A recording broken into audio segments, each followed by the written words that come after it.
भगवान जो करते हैं वो सोच समझ के अच्छा ही करते हैं। आज का सत्संग एक मजदूर की कहानी है। बहुत पुरानी बात है। एक मजदूर था, वो एक छोटी सी फैक्ट्री में काम करता था। उसकी महीने की तनख्वाह केवल 1500 रुपए थी।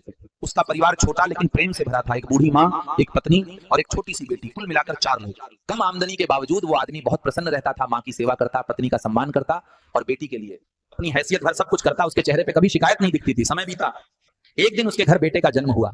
अब परिवार में 5वां सदस्य आ गया। वो बहुत खुश हुआ, भगवान ने मुझे बेटा दिया है।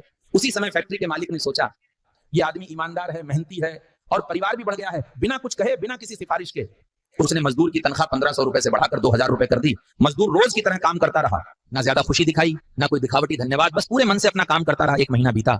मालिक ने देखा सान, न तनख्वाह बढ़ने पर खुश हुआ, न धन्यवाद कहा मालिक ने। फिर तनख्वाह वापस 1500 रुपए कर दी।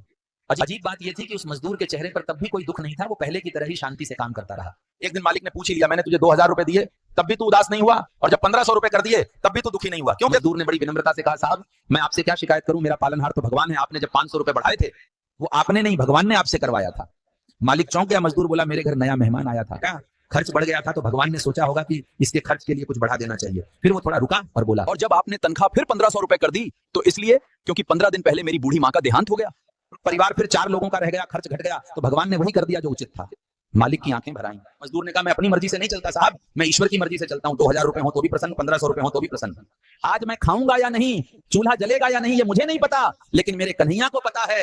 वो बोला, हम अपनी मेहनत से नहीं खाते, हम भगवान की कृपा से खाते हैं। कई बार मेहनत करने के बाद भी आदमी खा नहीं पाता। अंत में उसने हाथ जोड़कर कहा, भाग्य से ज्यादा और समय से पहले किसी को कुछ नहीं मिला, न मिला है न मिलेगा। इसलिए सदा भगवान के भरोसे रहो, कर्म करते रहो और सीताराम सीताराम कहते रहो।